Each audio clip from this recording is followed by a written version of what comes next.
Bonjour. Ça va bien?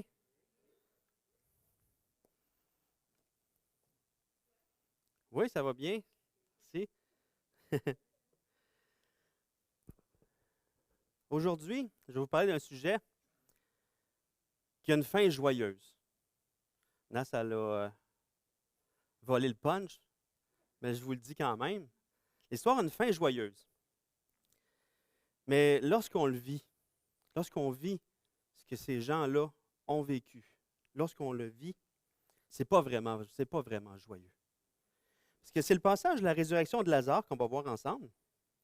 Mais souvent, quand on lit le passage de la résurrection de Lazare, on commence à lire et tout ça, puis on voit tout de suite dans notre tête, « Ah, mais c'est pas grave, il va le ressusciter. » On le sait qu'il va le ressusciter.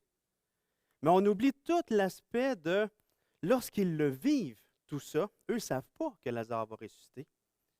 Ils vivent une tragédie. La famille vit une tragédie. Au travers de la résurrection de Lazare que Jésus va faire, c'est une œuvre merveilleuse.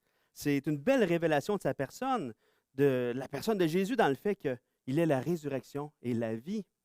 Mais en même temps, il y a la triste réalité que quelqu'un qui est malade, qui meurt et qui a une famille qui est en deuil. C'est la réalité. Là, vous dites, « Hey François, tu parles tout le temps de ça. » C'est pas ma faute, ça tombe sur moi encore aujourd'hui.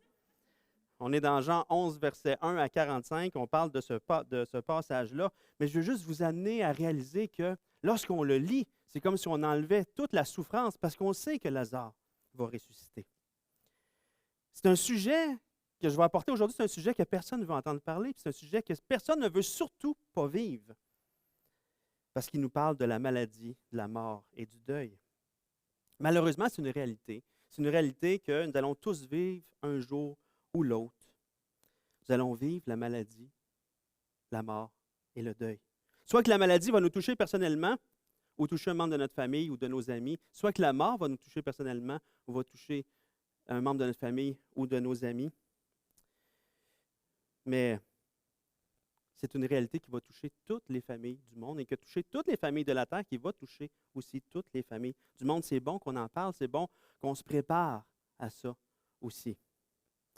Parce qu'à cause du péché et de la mort qui est arrivé depuis nos premiers parents, Adam et Ève, le deuil fait partie de toute l'histoire de l'humanité. Et même les personnes qu'on va voir dans le passage ce matin, même si ces personnes-là sont des amis de Jésus, des amis bien-aimés de Jésus, mais ne sont pas exempts de la maladie, la mort et du deuil. Mais au travers de ce passage-là, ce matin qu'on va voir, on va voir ensemble qu'au travers des difficultés que cette famille-là vit, ils ont un réflexe. Et le réflexe qu'ils prennent, le réflexe, c'est de se tourner vers Jésus.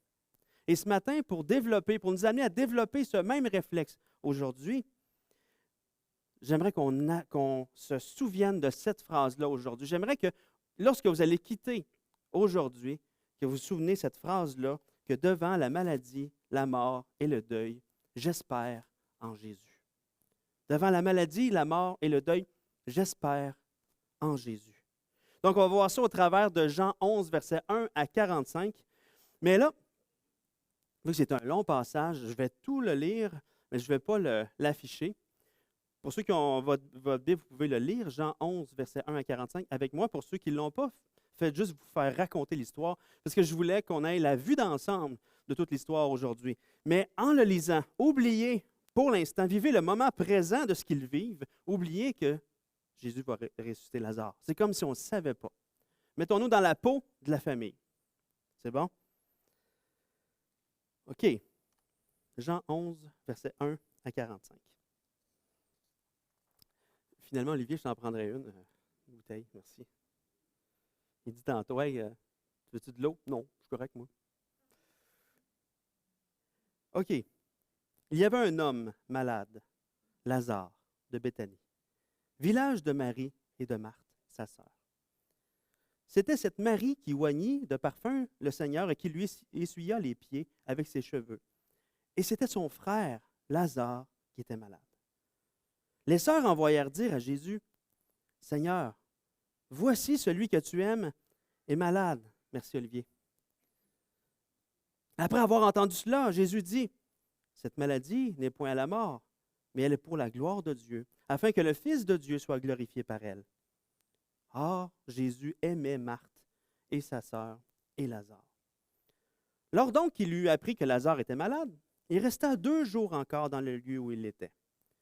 Il dit ensuite aux disciples, « Retournons en Judée. » Les disciples lui dirent, « Rabbi, les Juifs tout récemment cherchaient à te lapider, et tu retournes en Judée? » Jésus répondit, « N'y a-t-il pas 12 heures au jour? Si quelqu'un marche pendant le jour, il ne bronche point, parce qu'il voit la lumière de ce monde. Mais si quelqu'un marche pendant la nuit, il bronche parce que la lumière n'est pas en lui. » Jésus est en train de dire en d'autres mots que, « Hey, mon heure n'est pas encore venue. Ce n'est pas encore la nuit, là. » Donc, allons-y sans crainte. Verset 11. Après ces paroles, il leur dit, « Lazare, notre ami, dort, mais je vais le réveiller. » Les disciples lui dirent, « Seigneur, s'il dort, il sera guéri. » Jésus avait parlé de sa mort, mais ils crurent qu'il parlait de l'assoupissement du sommeil. Alors Jésus leur dit ouvertement, « Lazare est mort. Et à cause de vous, afin que vous croyiez, je me réjouis de ce que je n'étais pas là, mais allons vers lui. » Sur quoi Thomas, appelé Didyme, qui ne comprenait pas grand-chose de ce qui se passait, dit aux autres disciples, « Allons aussi afin de mourir avec lui. » Jésus étant arrivé, trouvant que Lazare était déjà depuis 4 jours dans le sépulcre. 4 jours dans le sépulcre. Et comme Béthanie était près de Jérusalem, à 15 stades environ, beaucoup de Juifs étaient venus vers Marthe et Marie pour les consoler de la mort de leur frère. Lorsque Marthe apprit que Jésus arrivait, elle alla au-devant de lui, tandis que Marie se tenait assise à la maison. Marthe dit à Jésus, « Seigneur, si tu eusses été ici, mon frère ne serait pas mort. Mais maintenant même, je sais que tout ce que tu demanderas à Dieu, Dieu te l'accordera. » Jésus lui dit, « Ton frère ressuscitera. » « Je sais, lui répondit Marthe, qu'il ressuscitera à la résurrection au dernier jour. » Jésus lui dit, « Je suis la résurrection et la vie. Celui qui croit en moi vivra, quand même il serait mort. Et quiconque vit et croit en moi ne mourra jamais. Crois-tu cela? » Elle lui dit, « Oui, Seigneur, je crois que tu es le Christ, le Fils de Dieu qui devait venir dans le monde. » Ayant ainsi parlé, elle s'en alla. Puis elle appela secrètement Marie, sa sœur, et lui dit, « Le Maître est ici, il te demande. » Dès que Marie eut entendu, elle se leva promptement et alla vers lui, car Jésus n'était pas encore entré dans le village, mais il était dans le lieu où Marthe l'avait rencontré. Les Juifs qui étaient avec Marie dans la maison qui la consolait, l'ayant vue se lever promptement et sortir, la suivirent, disant, « Elle va au sépulcre pour y pleurer. » Lorsque Marie fut arrivée là où était Jésus et qu'elle le vit, elle tomba à ses pieds et lui dit, « Seigneur, si tu eusses été ici, mon frère ne serait pas mort. » Jésus, la voyant pleurer, elle et les Juifs qui étaient venus avec elle, frémit en son esprit, fut tout ému. Et il dit, « Où l'avez-vous mis? » « Seigneur, lui répondirent-ils, viens et vois. » Jésus pleura. Sur quoi les Juifs dirent, « Voyez comme il l'aimait. » Et quelques-uns d'entre eux dirent, « Lui qui a ouvert les yeux de l'aveugle, ne pouvait-il pas faire aussi que cet homme ne mourût point? » Jésus frémissa de nouveau en lui-même, se rendit au sépulcre. C'était une grotte, et une pierre était placée devant. Jésus dit, « Ôtez la pierre. » Marthe, la sœur du mort, lui dit, « Seigneur, il sent déjà, car il y a 4 jours qu'il est là. » Jésus lui dit, « Ne t'ai-je pas dit que si tu crois, tu verras la gloire de Dieu? » Ils ôtèrent donc la pierre. Et Jésus leva les yeux en haut et dit, « Père, je te rends grâce de ce que tu m'as exaucé.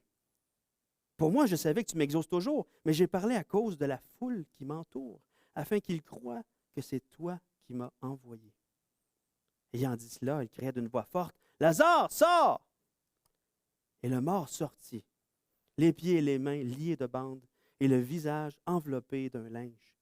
Jésus leur dit, « Déliez-le et laissez-le aller. » Plusieurs des Juifs qui étaient venus vers Marie et qui virent ce que Jésus fit, crurent en lui. Au travers de ce texte qu'on vient de voir, on va voir 3 raisons d'espérer en Jésus lorsqu'on vit la maladie, la mort et le deuil.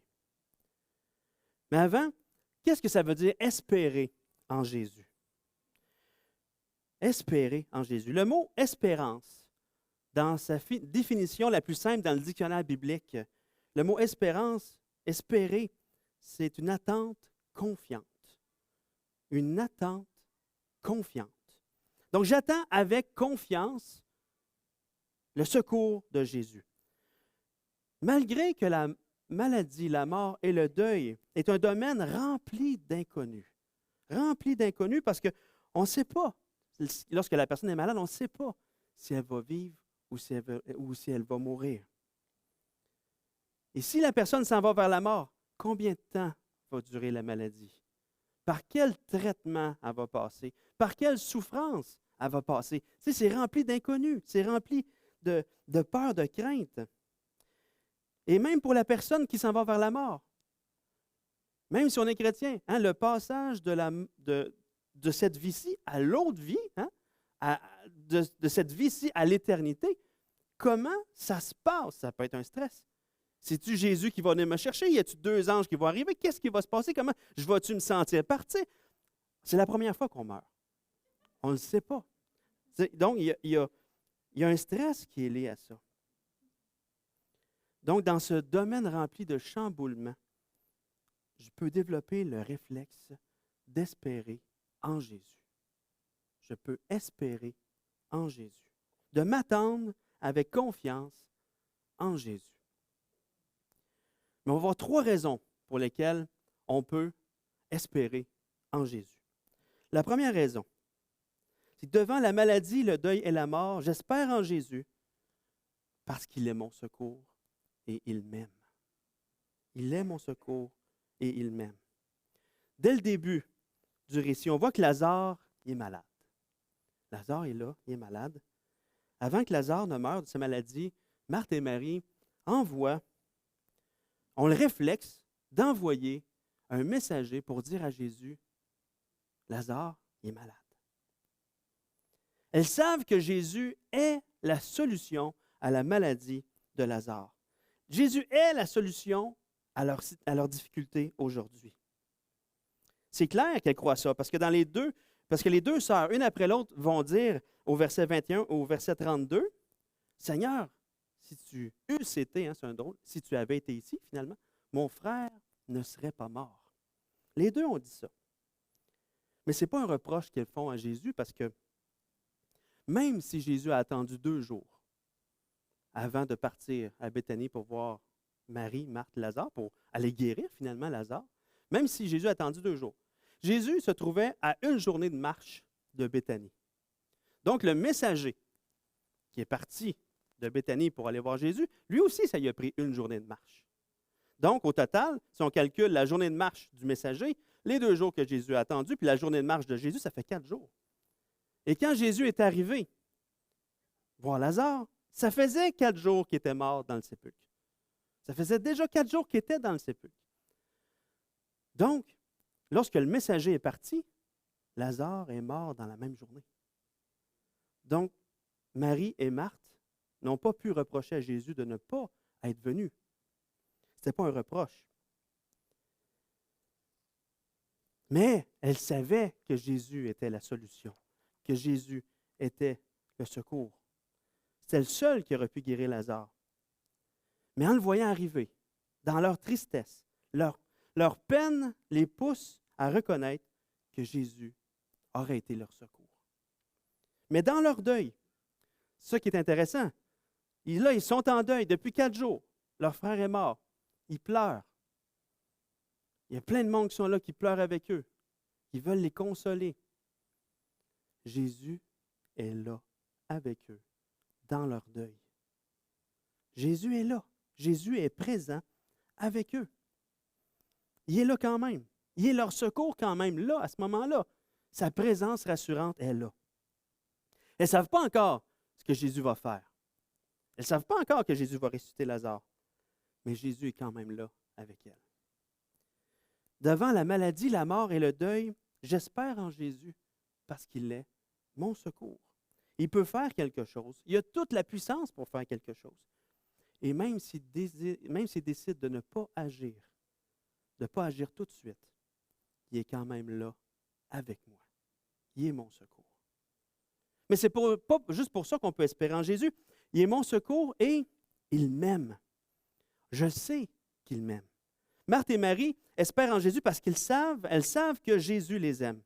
On va regarder des indices dans le texte qui démontrent l'amour que Jésus a envers Marthe et Marie. On voit au verset 3, au verset 5, les sœurs envoyèrent dire à Jésus, lorsqu'elles envoyaient le messager, « Seigneur, voici celui que tu aimes est malade. » Au verset 5, « Or Jésus aimait Marthe et sa sœur et Lazare. » Donc, il n'y a aucun doute que Jésus les aimait. Et elle le savait. Elle-même, le message qu'ils ont dit au messager de dire, c'était « Hey, celui que tu aimes est malade. » En même temps, l'apôtre Jean veut nous rassurer, hein, parce que nous, les lecteurs, on voit ça de notre côté, puis on se dit, voyons, comment ça qu'il a attendu 2 jours avant d'y aller, il ne l'aimait pas, tu sais. Mais non, l'apôtre Jean veut nous rassurer, il l'aimait. Ce n'est pas pour ça qu'il a attendu. Ce n'est pas le manque d'amour qui a motivé Jésus à ne pas se rendre tout de suite. Donc, dans une des plus grandes épreuves que cette famille-là vit, la maladie, la mort et le deuil de leur frère, on voit que Jésus n'a pas arrêté d'aimer la famille. L'amour de Jésus n'était pas du tout en cause. Même une fois mort, Jésus n'avait pas arrêté d'aimer Lazare, Marie et Marthe.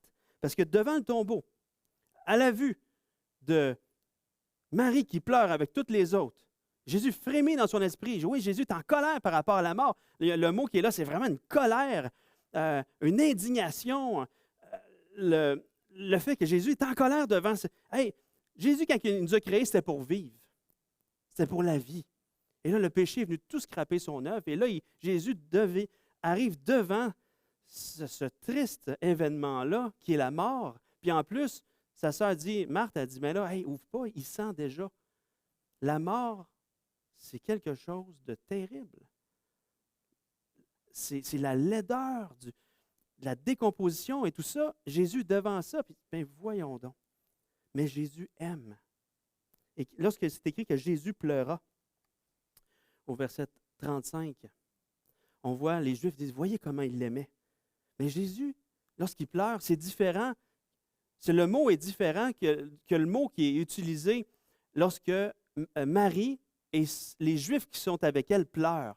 Le mot qui est utilisé lorsque Marie pleure et les Juifs sont avec elle, c'est un mot qui est plus utilisé quand c'est un des pleurs de rituel.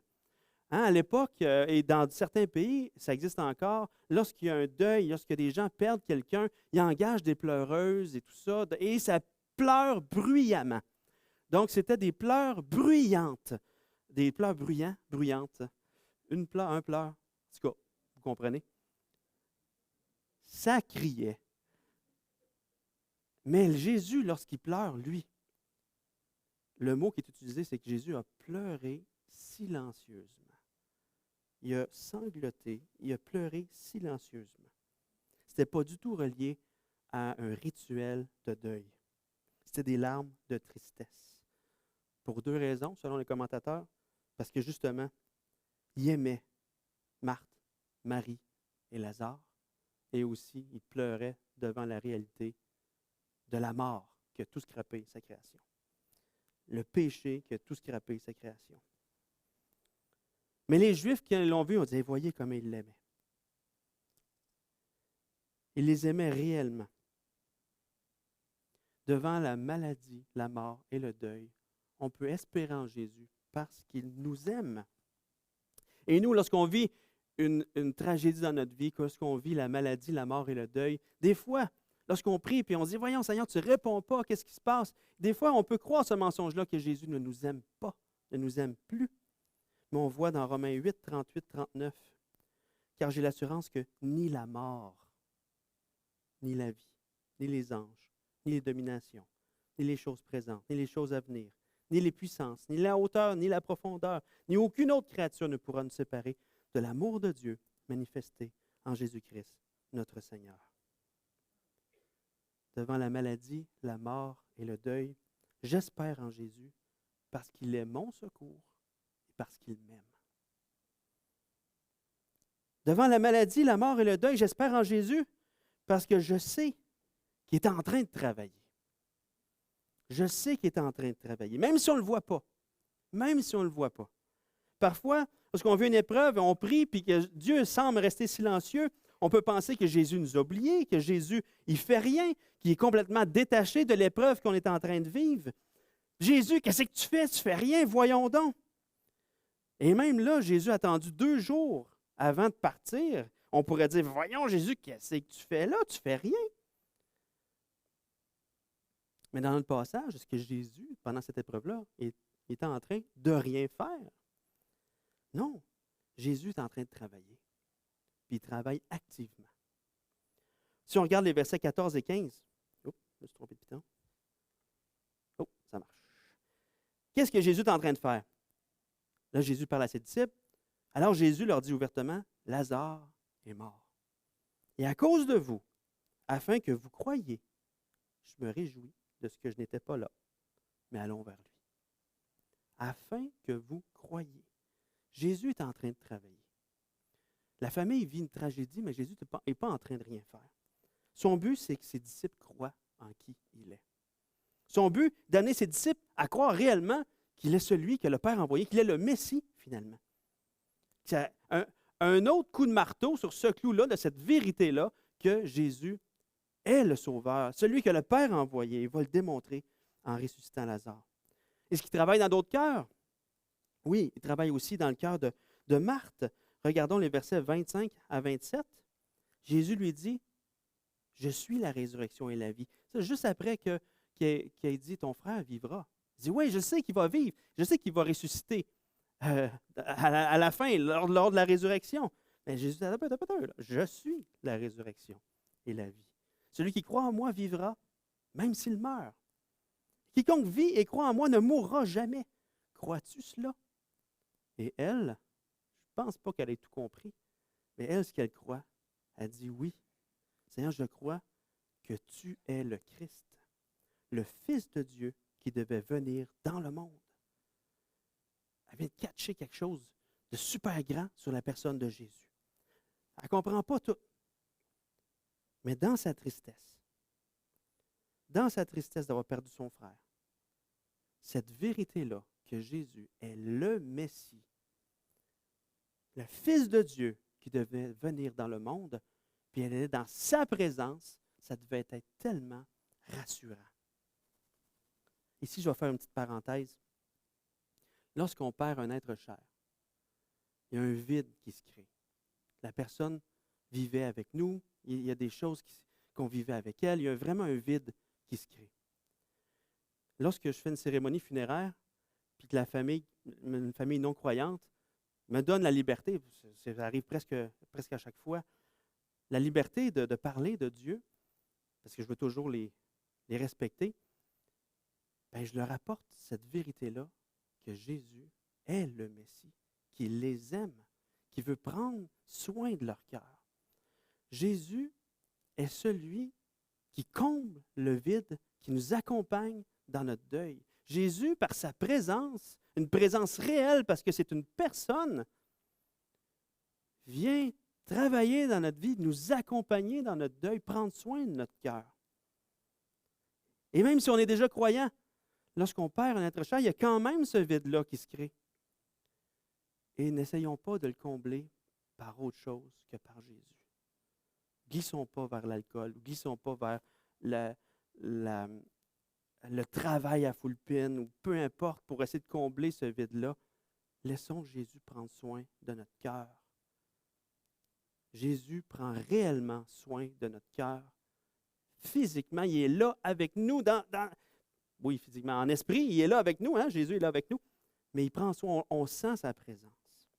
C'est pour ça qu'il est important d'apporter Jésus qui nous accompagne. Je ferme la parenthèse. Donc, Jésus travaille fort dans le cœur de Marthe. Elle l'a reconnu comme le Messie. Mais cette vérité-là la réconforte, la console dans son deuil. Jésus, le Messie, elle est dans sa présence. Donc, Jésus est en train de travailler pendant cette épreuve-là.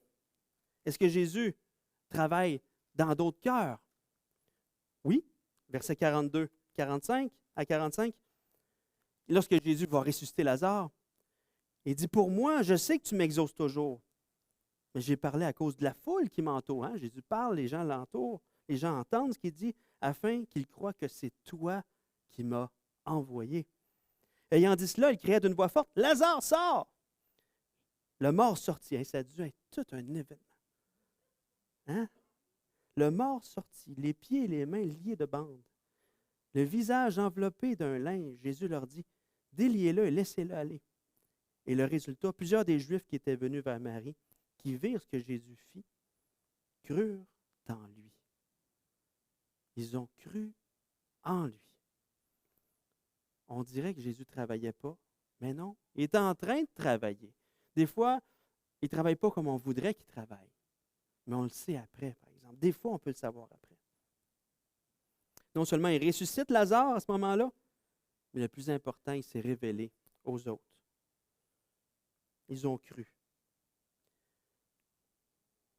Des fois, quand on vit la maladie, la mort et le deuil, ils peuvent nous venir à l'idée que Dieu ne fait rien parce qu'on n'est pas en train de le voir agir. On n'est pas en train de le voir. La vérité, c'est que Jésus est en train de travailler à quelque part. C'est sûr qu'il est en train de travailler à quelque part. Il est peut-être en train de se révéler d'une manière spéciale aux gens autour de nous. Il va peut-être se révéler d'une manière spéciale à nous-mêmes aussi. Devant la maladie, la mort et le deuil, j'espère en Jésus parce qu'il travaille. Il travaille.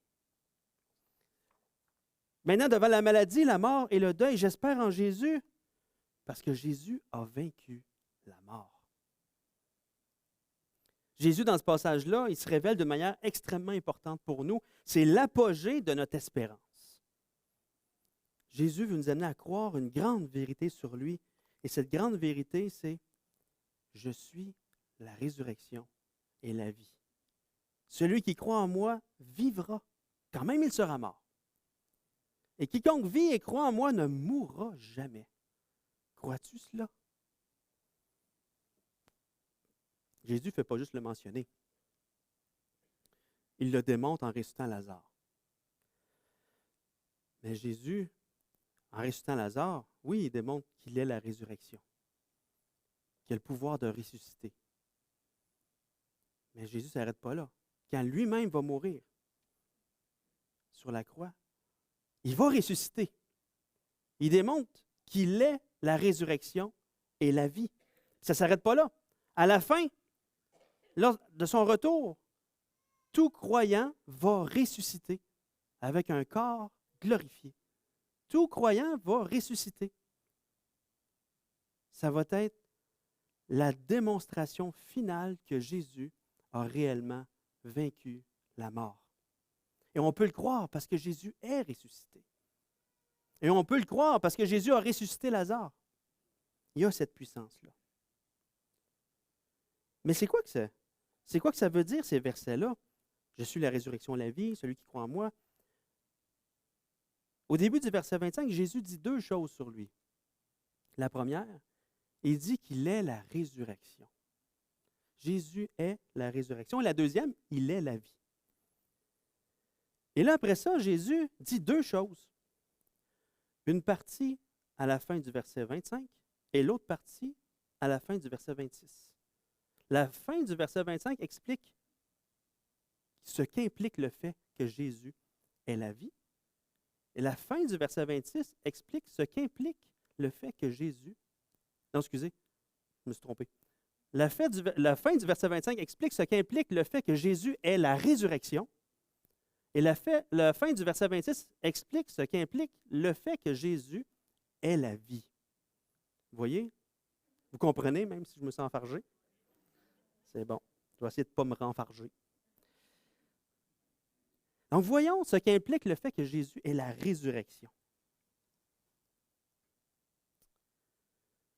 Tous ceux qui croient en Jésus, même si on va mourir, on va vivre parce que Jésus est la résurrection. On va ressusciter un jour. Et l'apôtre Paul l'explique bien dans Thessaloniciens 4, versets 15 à 17. Il dit, voici en effet ce que nous vous déclarons. Une déclaration formelle. D'après la parole du Seigneur, nous les vivants restés pour l'avènement du Seigneur. Ça, c'est eux qui ne mourront jamais, finalement. Nous ne devancerons pas ceux qui sont morts. Car le Seigneur lui-même, un signal donné, à la voix d'un archange et au son de la trompette de Dieu, descendra du ciel et les morts en Christ ressusciteront premièrement avec un corps glorifié. Et nous, les vivants qui seront restés, nous serons tous ensemble enlevés avec eux sur des nuées à la rencontre du Seigneur, dans les airs. Et ainsi nous serons toujours avec le Seigneur. Jésus est la résurrection. Toute personne morte en Christ va ressusciter. Et le fait que Jésus est la vie implique que dès que nous croyons, nous avons la vie éternelle. Et nous sommes en communion avec Jésus. Nous hériterons de la vie éternelle et nous l'avons déjà. Et on ne mourra jamais. On est vivant en Jésus, donc on ne connaîtra jamais la seconde mort. Jamais la condamnation. Donc un enfant de Dieu, oui, il va mourir comme tout le monde, mais il va ressusciter. Mais un enfant de Dieu vit éternellement, ne vivra jamais la seconde mort. Jésus a vraiment vaincu la mort. Et lorsque Jésus dit à Marthe, « Crois-tu cela? » Ben, on peut se poser la question, est-ce qu'on croit cela? La mort est venue dans le monde à cause du péché. Le péché a apporté la mort physique et la mort spirituelle. Jésus, en venant dans le monde, il est venu nous arracher de la mort en vivant sans péché et en mourant à notre place, subissant la justice de Dieu, comme si lui-même était un pécheur, mais il ne l'était pas. Et Jésus, qui était sans péché, la mort ne pouvait pas le retenir. Il est ressuscité, il a vaincu la mort. Toute personne qui met sa foi dans le fait que Jésus, par son sacrifice, que le sacrifice de Jésus sur la croix est pleinement suffisant pour le pardon de nos péchés, il reçoit la vie éternelle. Il va passer l'éternité avec Jésus dans le paradis. Toute personne qui met sa foi dans le fait que le sacrifice de Jésus sur la croix est pleinement suffisant pour le pardon de ses péchés, bien, il va ressusciter avec un corps glorifié, qui va vivre aussi éternellement. La mort n'est pas la fin. Devant la maladie, la mort et le deuil, j'espère en Jésus parce qu'il a vaincu la mort. Je vais inviter l'équipe de célébration à s'avancer. Mais la plus grande preuve qu'on peut espérer en Jésus, la plus grande preuve qui fait qu'on peut espérer en Jésus devant la maladie, la mort et le deuil, est le fait qu'il a donné sa vie en rançon pour nous. Comme pour le salut, Jésus est mon seul secours et il m'aime. Jésus était la solution pour notre péché. Jésus était notre seul secours et c'est l'amour qu'il a pour nous qui l'a poussé à donner sa vie pour nous. Donc, je peux espérer en Jésus parce qu'il est mon secours et qu'il m'aime devant la maladie, la mort et le deuil. Comme pour le salut, Jésus a travaillé même si les gens de l'époque ne le voyaient pas. Jésus, en mourant, tout le monde pensait que c'est fini. Il ne travaille pas. Il est mort, c'est fini. Il est en train de mourir. Jésus, quand il était en train de mourir, il était en train de faire l'œuvre la plus grande que toute l'humanité a pu jamais voir, que personne d'autre que Jésus a pu accomplir. Il était en train de nous réconcilier avec le Père. Il ne semblait pas travailler, mais il était en train de faire la plus grande œuvre que l'humanité ait pu voir. Jésus était en train de nous réconcilier. Et comme par le salut, Jésus nous donne la vie, on peut espérer en Jésus parce qu'il a vaincu la mort. Jésus est tout pour nous. Par la foi, on peut vraiment espérer en lui. Dans toutes circonstances, même si on est triste, on peut dire avec foi. Aujourd'hui, si tu es triste, si tu souffres, si tu vis la maladie, tu peux dire avec foi que Jésus est merveilleux dans tout ce qu'il fait. même si des fois on ne comprend pas ce qu'il est en train de faire. Par la foi, on peut chanter le chant qu'on va chanter ensemble. Parce que devant la maladie, la mort et le deuil, j'espère en Jésus. Vous pouvez vous lever et prier les paroles.